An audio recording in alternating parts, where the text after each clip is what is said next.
Good evening, y'all. So glad y'all are here. Welcome back to our first Cliterati open mic of yes, hi. Of 2025. My name is E.R. Anderson. I am the executive director of Charis Circle. Charis Circle is a nonprofit programming arm of Charis Books, and Charis Books is the South's oldest independent feminist bookstore. We are really excited to be here with all of you tonight and also to celebrate our featured poet, Erin Carlyle, whose book Girl at the End of the World has a beautiful cover and is on sale up front. We do have some other poets' books for sale up front as well, so check those out. We're here with our hostess with the mostess, Karen G. And we're really excited to be here with all of you. It's been a long, lonely couple months without Cliterati, so we're going to get right back into it. I'm going to turn it over to KG, but let's put our hands together one time for Cliterati coming back. Hi. Hi, lovelies. It's good to see you all this evening. Just a few sort of like some little house notes. Please promote your events and things that are going on around you. Any merchandise, books, chapbooks, zines, things you're working on. And then last time we were running a little long. So to give you an idea, two short poems or one longer one, that's the format we're going to go with, so we can pack in as many voices as possible, and also give space for our feature to lean into their set. And so that's how we'll go. I'm excited about this year in terms of books and voices, not so excited about fascism, but that's we've survived and we will continue. I'm going to start off. I read a bit from the back of Erin's book, Hallucinatory Exploration of Girlhood. I really like that. And Beth Gillis wrote a little bit on the back too. A poet I know from Java Speaks. I will say that Java Speaks is a every Sunday night Zoom.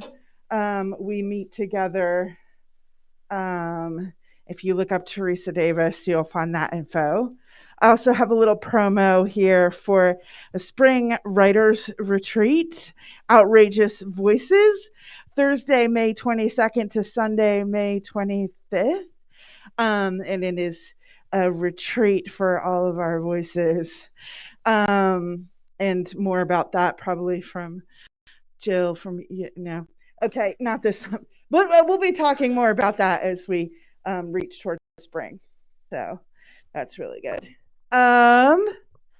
Okay, I found a bunch of old poems at my desk at work that I should not keep at my desk at work. And this is one of them for Nathan, my late platonic life mate. Litmus for love is showing up when begrudgingly having staring contests with gods and they don't work out. From a snowed in hotel rooms with warm cookies and mother becoming corpse under a yellow city hall eye that matched jaundiced liver failing skin, to the sanctuary of hotel with warm cookies and chants of chocolate on the bed, chocolate on the bed, chocolate on the bed. Delirious, maniacal laughter therapy after 10 hours of driving alone. Laughter could never have been more serious. Giggling could never have been more necessary. All of the bullshit is always removed when we were together. We were two people who have already seen the worst of what can happen to bodies, have lived when we weren't supposed to, seen what we weren't supposed to. So whatever the world has, motherfuckers, we will giggle in that fist's face. Self-care is sometimes escaping to a hotel room in a different city. So a world can be four walls, conversation, and scattered earplugs on the floor. Crumbs, coffee, and horchata with fruity bottoms. I love how you made songs out of everything. From a year of grief, you spackled me together with laugh lines like, remember this? Remember that? This is why we still live. This is what we do when it gets hard, and we held hands. I told you how I loved your hands, especially when they squeezed, especially because the scar balloon strings me to you. And we tilted our heads and made silly faces and told each other we were beautiful, at least until one of us believed it. The year of mom ashes on my shoes, walking with my mom as remnant. He strung me along with beads of calendar countdown until the next retreat, the next laughter therapy of hugs and bitching, until it became the year of hashtag, the year of Nathan and Karen. So that's a little bit of memory. He's been in a different world now. He passed away a year ago in January last year, and it's just been strange. All right, now I'm going to get into this open mic list and our fabulous feature. So because I was talking about outrageous voices, I would like to bring up Jill, who I haven't heard in for a very, very long time, it seems like. So welcome to the mic, one of the regulars here and at Outrageous Voices, Jill.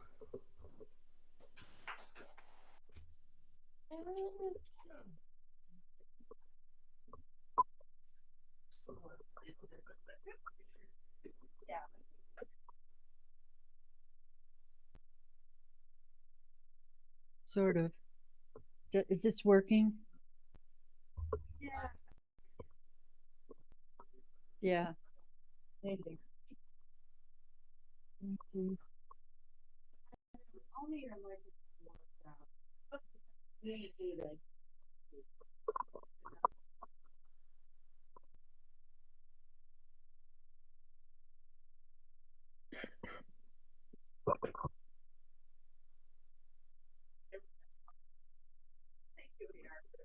Oh, nice. Well, I was debating what I wanted to read tonight. I thought that I haven't been writing anything new lately, and so I thought I'd pull up some old poems. And at first, I thought I'd read from my new little book. It's more or less new, Witness Cremation, which is about the loss of my partner. And then I thought, well, I don't know, maybe more cheery. But this book is here. Yeah. And one of these days, I'm going to read the title poem. It's been a long time, but it's still a little bit difficult. So I thought I would read a couple of poems from this little chapbook, which was published in 1991. So these poems are 30 years old. And the first one I'm going to read is a poem that I slam now. It's kind of interesting that you can, 30 years later, still find an audience for a poem from that period of time. It's called Circling. As important as any other leaf in the forest, Rachel tells a story for the work circle. It was, she says, my grandmother, with 2 children to feed before welfare and only one sister working for nearly a year, and her sewing in a huge room with men strolling the aisles, forbidding conversation. Not that exactly, but I kept remembering her, my grandmother, and the theory, the appendage to a machine. A part, not spirit, but arm, loader, filler, and catch, then again in a mockery of art, and each part 8 pounds to lift, insert, catch, stack, lift, until my mind couldn't lift without tears, and the tears wouldn't stop for reason or even a lack of despair, a desire to continue all the way to respect, from the clerk cashing my check at the grocery store to my daughter's smile as we pay the rent and settle in. But no, tears pour into the glass of afternoon, noticed, questioned, reported, to the little box of an office sitting midway to the other wall, almost hazed in distance, where I must walk without a care for the streaked eyes still flooding my face, the stares of women and men. Sent home, I faced her, dry-eyed, unemployed. I just changed that last word. It's funny how when you practice to read, you read the poems and you find so many edits that you had no idea you were going to find. Okay, this is a poem called, it's just one of my favorites from this little book. It's called At Home with Rachel. Some years the snatches of music hum through her mind. I watch her pick fresh basil and tomatoes, piling them on the thick cutting board while pasta boils and pine nuts soak. She captures snails and phlox and columbine, throwing them far into the kudzu, where an old raccoon waddles off to its home in this city. On a nightly walk, two tiny owls stare back.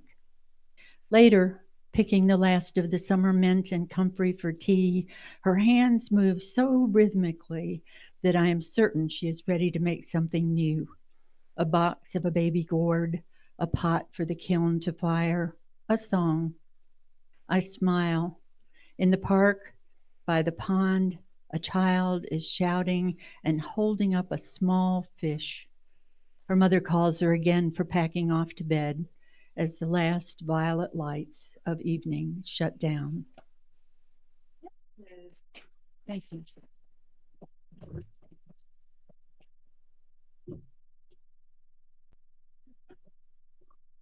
That's lovely. Thank you. And I do want to hear the title poem at some point in the future. Thank you. Next on the list, Avery Langston. Come on up. Thank you. Awesome. Hey, y'all.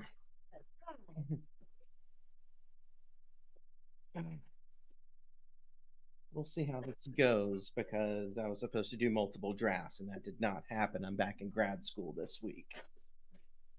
Oh, okay. First one that I'll read tonight is titled Your Love Will Set Me Free. Love is supposed to set you free, but for me, as a pair of shackles binding me to the ocean floor. I drown in my desire to make you whole.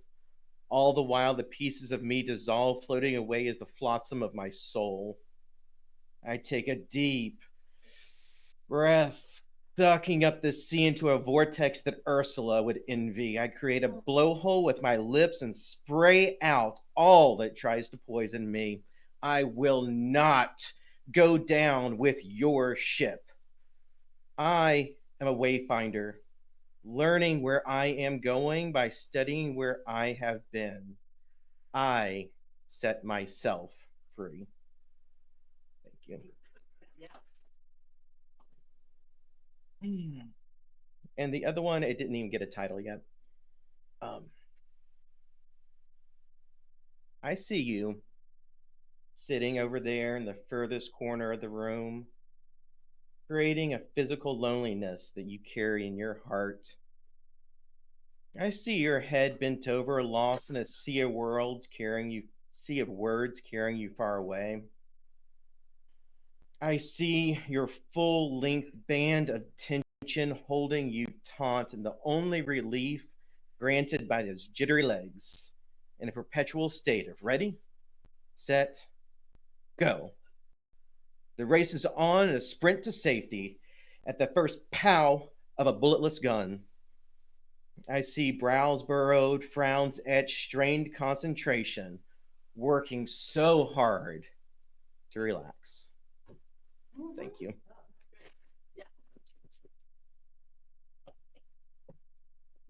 Next up is Billy.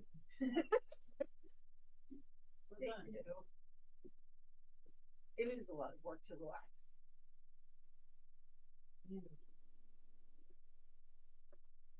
Hello, people. Hi. I also have a book that is here in the local poets section. It's called What Was Eaten Was Given. You should buy it and like it. because I liked writing it. I'm going to read two. The title is part of the poem, so we're just going to Emily Dickinson right into it. This is, for a moment inside the dark of the Plaza Theater when Isabella Johnny smashed the grocery bag against the subway wall in that one part of possession.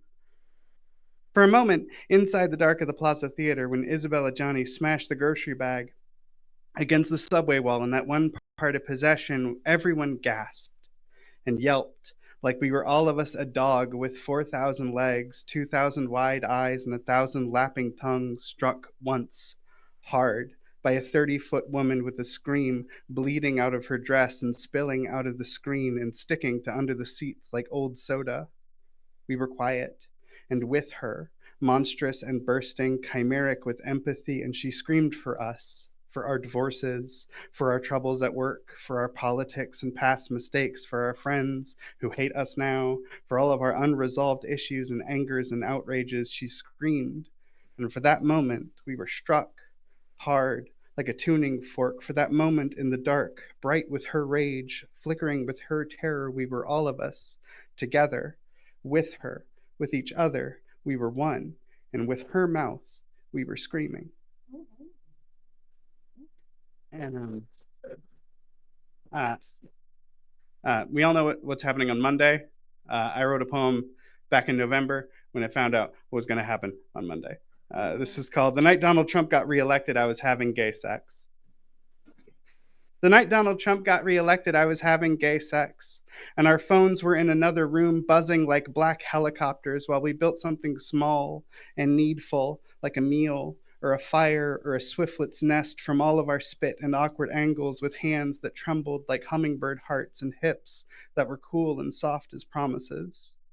Even on my knees, open and calling to God through inches of pillow, we are learning again this will hurt and take time and planning and recklessness. This will feel like it will kill us for a moment, but we will dig in, grit our teeth, trust each other, and together we'll make it.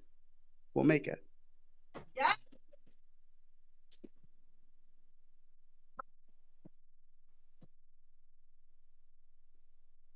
Thank you. I really needed to hear that. There's also Sonia Renee Taylor, who was once a slam poet, who now does Body Is Not Apology stuff, has a podcast. And in that podcast, there's a chant that goes something like, you may feel like you're dying, but you're actually being reborn. And it's just a chant that goes over and over again. And then one of her taglines is about how there can be good in the world, even though things are hard, especially when things are hard, looking for miracles, especially when things are hard. And so I'm like hanging on to those things and to voices of friends during this, what's about to happen. And hopefully we can birth new things. Anyway, that's me. And now it's Ken Anderson, who has a book as well. And it's up at the front. And it's goth poems. So please give us a couple of goth poems. Well, last year was a good year for me. In March, Red Ogre Press in LA published the Goose Liver anthology. I took Mother Goose characters and gave them dark backstories. Then in October, Island of Whack Whack Press in Örebro, Sweden, published The Ward at Twilight goth poems. So I'm going to read two. And what's a goth book without a poem about death? It's called The Skeleton Company, and the concept is death as a business. The carpet beetle cleans us to the bone, ticking away like a small watch. In its cage, the heart sang like a canary. Now it's a dried up rose, where bellows blue words hot, a solemn silence. I have met the members, all whose Names do not appear in the letterhead. The metal-spangled Nazi, the Camorra gunman, the Black Pearl pusher, the flunkies too, those slight deaths, the train's departure, the priest, thigh, all those other little debts add up. And reps have shown me how. The chair, the rope, the bomb, yes, all the steps that led down to a cellar of jaws. But thin one, where's the boss? The one who grows these stones. And when is my appointment?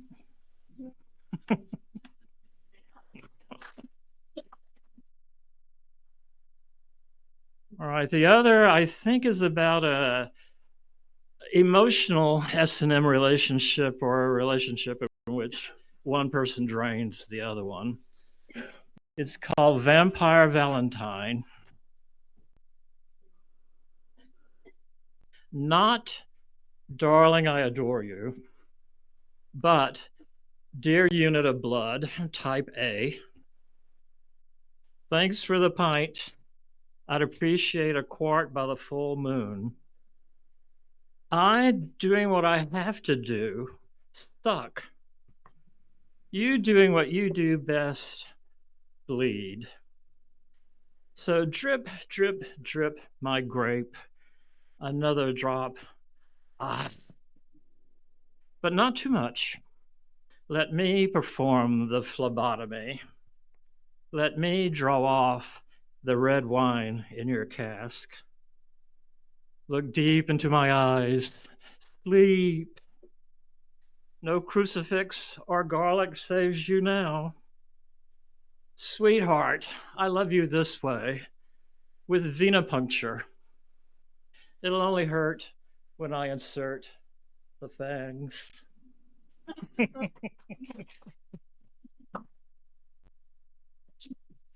And it's available up front. Thank you. Venipuncture. Yes, thank you. All right. Next we have Joanna Smith, who signed up first, but goes before our feature. Hi, Joanna. Hey everybody. I have some business cards if you guys would be so great as to pass them around. I have an email on here. If you email me, there's my subject. It's the subject link isn't on there, but if you do the email, I can send you the link to the Substack. All right. And this one is called Invalidation. She told me to forgive my body as if my stomach could digest forgiveness. It means letting go of anger, said my therapist. There's a tomb in my home. It's anywhere there are mirrors. I've subtracted myself from photographs until I am skinny, and I no longer have this huge belly. In some cultures, women wear jewels on the belly. It's a curious thing to make treasure of the body. Of course, you can only wear them if you're skinny. Only then is there forgiveness from the cold rotating mirrors. I try to explain this to my therapist. You should take a dance lesson, says my therapist. Maybe that will heal your relationship with your belly. I imagine the dance halls with its wall of mirrors, reflecting the contortions of my grotesque body displayed there in the glass with no forgiveness, the other dancers skinny. Then I imagine what it's like to be skinny. I wouldn't need a therapist. The whole world, like a sea, would offer me its forgiveness for refusing to wade in with my protruding belly. Then I would dive in with my now lithe body, and the ocean and the sky would be like mirrors. If you think about it, the world is full of mirrors. There's parts of you reflected in someone who is skinny. She too struggles with hating parts of her body. And there she goes again, my therapist, totally ignoring how much I hate my belly, with all this preaching about forgiveness. In ancient cultures, there were rituals for forgiveness. They told tales of pain found in mirrors. I wish they had a ritual for forgiving a belly, deep like my hunger for being skinny, so I wouldn't have to listen to my therapist try to convince me to love my body. In my belly there's a seed of forgiveness. One day my body will stand in front of mirrors and know that being skinny is no therapist. Thank you.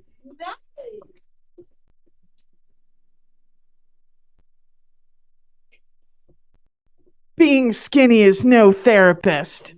Yeah, I really like that line. Thank you so much for that. Was anybody else who is new to the mic have a couple of short poems or one longer poem? Yes? Okay, you want to come on up?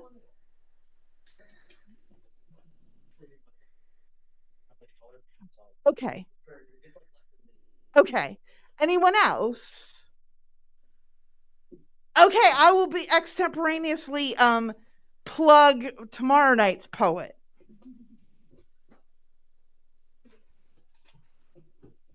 Or on the fly, plugging tomorrow night's poet who will be here at Charis Books, Mia S. Willis. Mia S. Willis, I also know from Slam Poetry, and they coached our last National Poetry Slam team to great heights.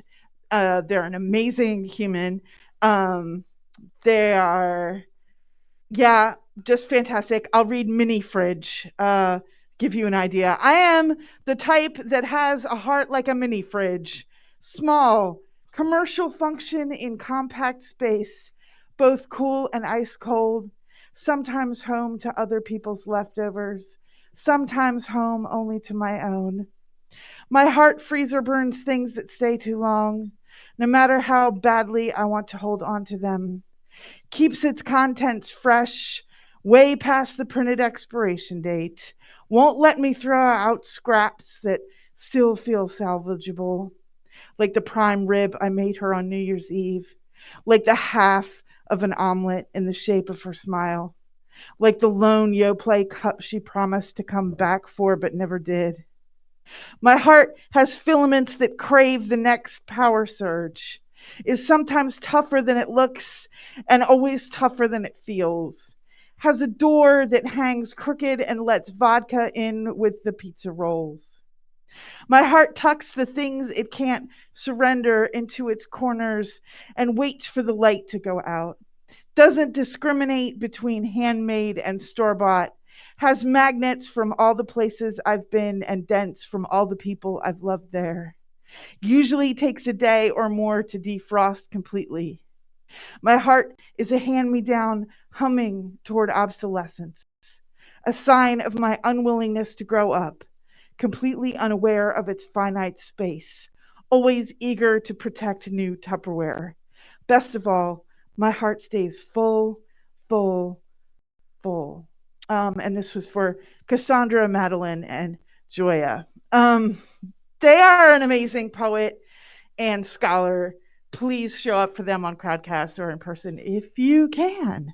And their book is here too. Okay. Yes. And you have a song? Okay, cool. Yay, music. Hi, my name is Ryder.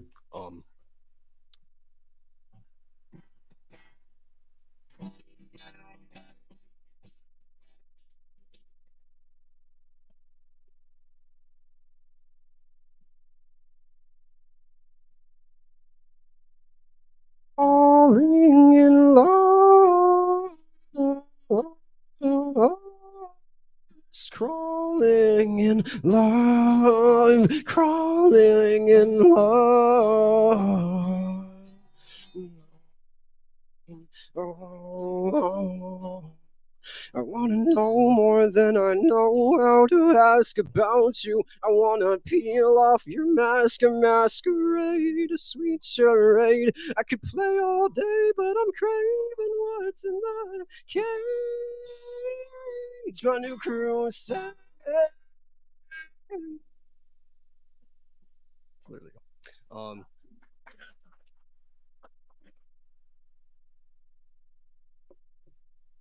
Thank you.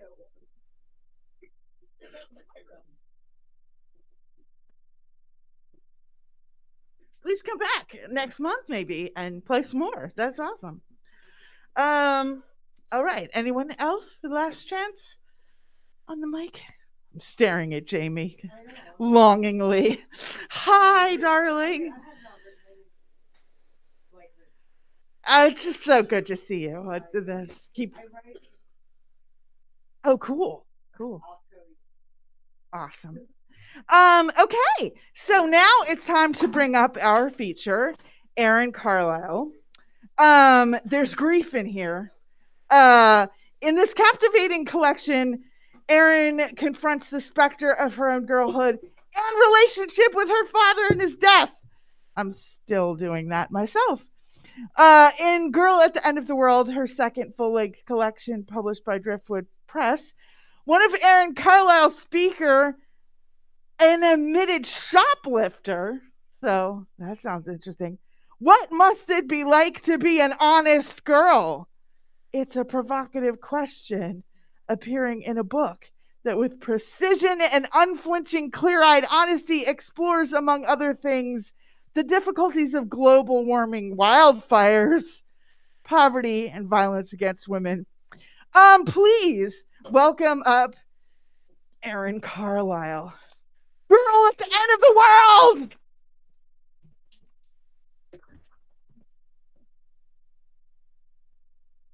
Hi. I'm kind of shy, so I'm not normally in front. I teach, so that's different. So I don't normally get in front of people, and readings are sometimes a little bit difficult for me, but you all seem like really nice people, so I'm happy to share this with you. This book began after my dad passed away in 2019 after a 30 plus year battle with his addiction to opioids. He had had heart attacks at a young age in his 30s. Early 90s kind of started at the beginning of the whole opioid thing. And, eventually it took his life and he was 64. So we had a difficult relationship, but it was still very shocking and a very hard thing to deal with. So that's where the book started from. The wildfire stuff came sort of during the pandemic, about a year after he died. I was coming to terms with it. I'd lost my job, and my husband and I moved back to California, where he's from. And there was like a particularly bad fire season. And obviously now there's a worse one in LA. He's from Sacramento. So that area was experiencing one. So I'm not going to be really reading a lot of poems that have fiery images, but if you buy the book, there's a lot of fire in it as well, sort of kind of coming through within the grief, thinking about my father and his death as a result of something very sinister and political, and then the death of the trees and the animals is something very similar in my mind. I conflated the two, they became kind of similar. Yeah, but I'm going to kind of read the trajectory of the book. So a few out of each section, and very artsy. It's the first part is about my dad, kind of my childhood with him, my experience of him, and his death. And then the second section is just like this weird dreamlike fairy tale space that's kind of like an underworld where the speaker goes through thinking about all the books she read as a child as a way to not get over, but to come to terms with his death. And then the speaker emerges in the end in this kind of space of teenage witchcraft. I don't know if you were a teenage girl and like we were always like trying to conjure the dead or something like that. It was like it was a part of being a teenage girl. And so I was thinking about that as a time where I like really had a lot of magical thinking and where I could like conjure something. But ultimately the book comes to terms with it in its own way, maybe not a happy way, but yeah. Okay. This is called My Father Siphons Gas. My father siphons gas from a car a few blocks over from where we're living, and I'm watching him in our parked car down at the end of the road. This is how I see him in my mind now that I'm older and he is dead. But I don't know if the memory was just a dream. I see myself sitting in the passenger seat of that old blue Buick. When he closed the door behind him, it shook, was louder than he anticipated. The doors heavy, metal, and he stopped for a second, waited to see if anyone would turn on their porch lights. But then, with a hose tucked in his arms, he walked on. Was this a dream? I see myself under a crocheted blanket in the front seat, careful not to move or make any more sound. And my father out there slinking in the night, poor thief, in search of fuel, and then filling his mouth with gasoline.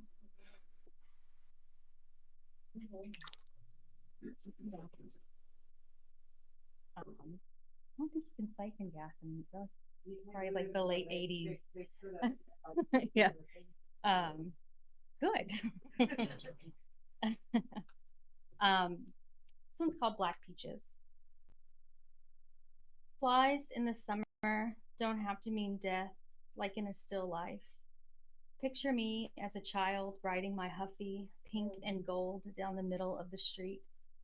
I ride through a cloud of black flies. What could they mean? Paint this, a bowl of peaches, mostly black, some split, some spilling their insides out into the bowl, and a fly already halfway through its life. Kind of goth, I guess. Okay, this one's called Baby Siren. I grew up really poor, which hence the siphoning gas. And I didn't know if it's a poor thing, but in the summer, my dad and his uncle, or my uncles, his brothers, and like cousins and stuff like that would like get a hotel room or a motel room, and we'd go swimming, and then maybe we would spend the night and they'd go. And this is about that. And one time, like I almost drowned. Baby Siren. Jump into the deep end, beat an arrow to the bottom of the pool. Vibrations from the summer children running on pavement above me, and then their muffled splashes. I am a frog swimming back to the top, legs kicking, awkward spindles. Another girl jumps in above me, knocks me back down to the depths with her tiny legs. I gulp water, mouth filling. My father must see that I don't arrive back to the surface as planned, he and his brothers drinking Bud, laughing at the motel pool. I try to swim away from the girl's descent, open eyes burning. I don't know if she's afraid or if she's trying to make me afraid. Her mouth closing and opening like the talking doll my dad turned on in the middle of the night to scare me. Head rotating back and forth. This girl is trying to communicate, but it comes out in bubbles and bursts, almost soundless. I swim up, but she grabs my legs, pulls me back down. She wants me to grow fins, be with her, mermaids forever. But I don't want to stay here. My father must feel me struggling to stay human, must see the sound rise in waves on the surface. The girl climbs up my body, arms around me, hugs that pull me down. But before she has all of me, I force my arms out wide, break her embrace, no longer her prisoner. And when I rise to light, finally head above the water, I see my father is nowhere. These are not, these are sad. Sadful, I'm sorry. Well, this one's called Opioid Crisis. To follow that one up. Okay, Opioid Crisis. I am just like the people who came before me, water wrinkled out of the green, mucky creek. From that watery hole we rose, our teeth already dark, cavitied. No one gave us a penny to rub, or a job to make any. And then my daddy died for 12 hours, foam on his lips like that green creek. I have never gotten over it. He dug holes in the land and he hauled goods long distances until his heart gave out. The doctor pulled it out of his chest and he couldn't do anything anymore.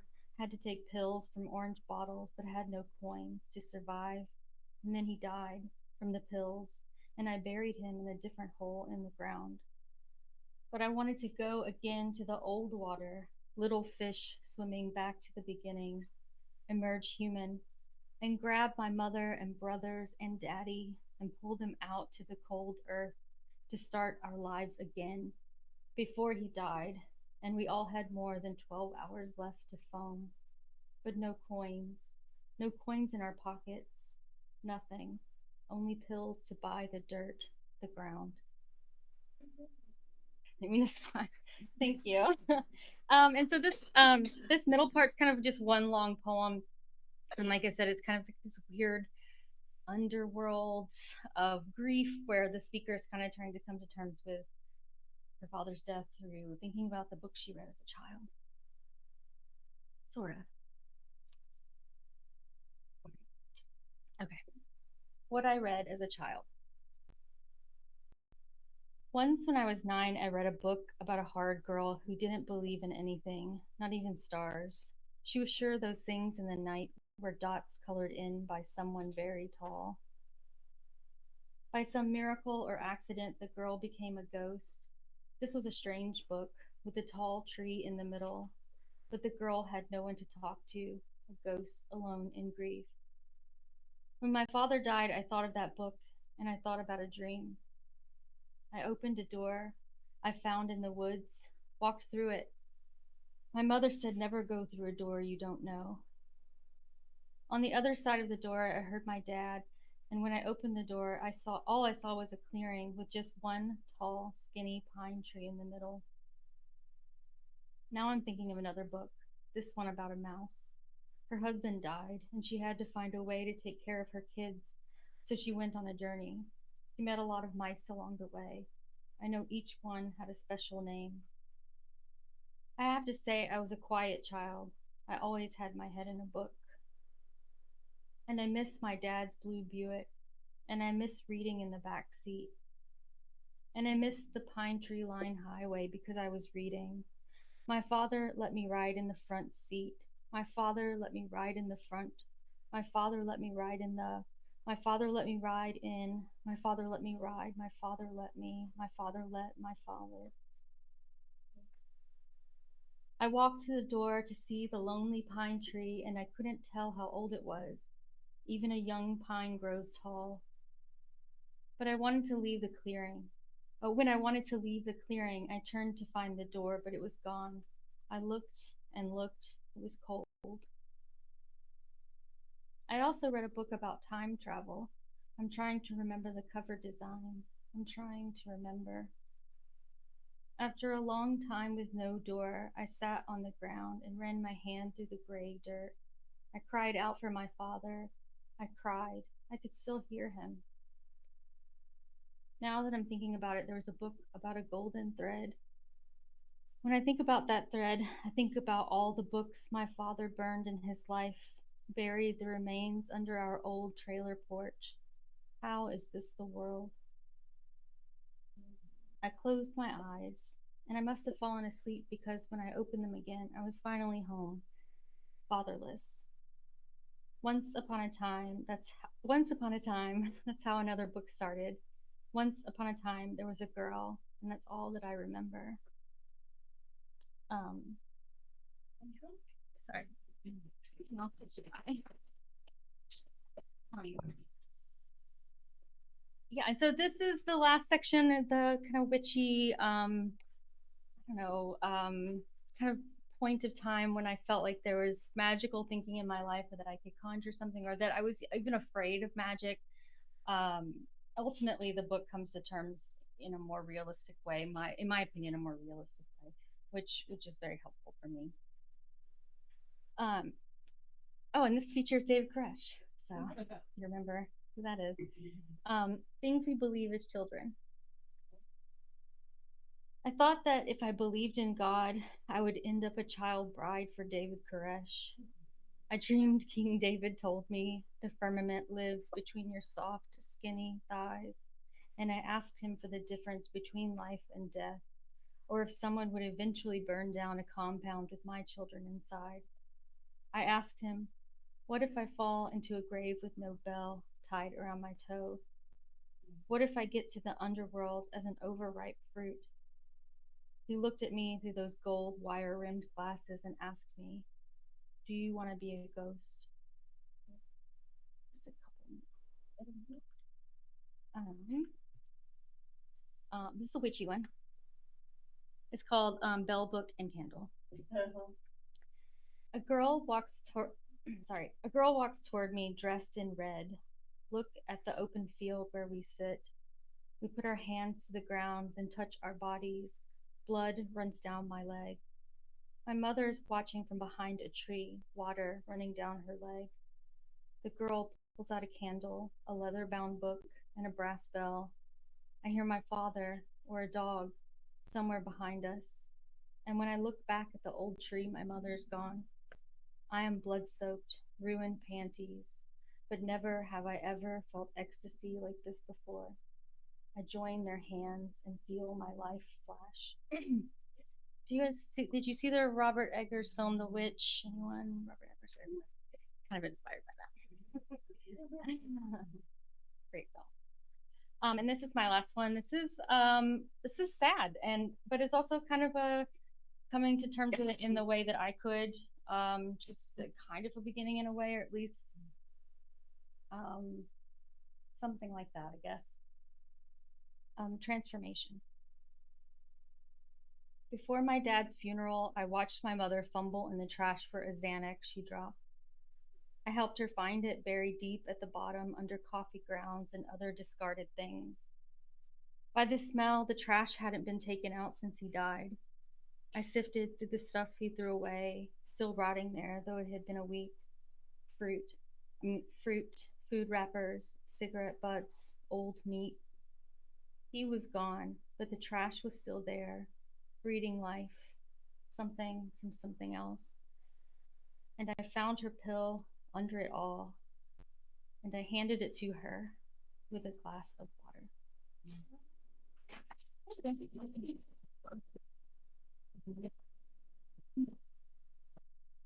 I'll slink away, or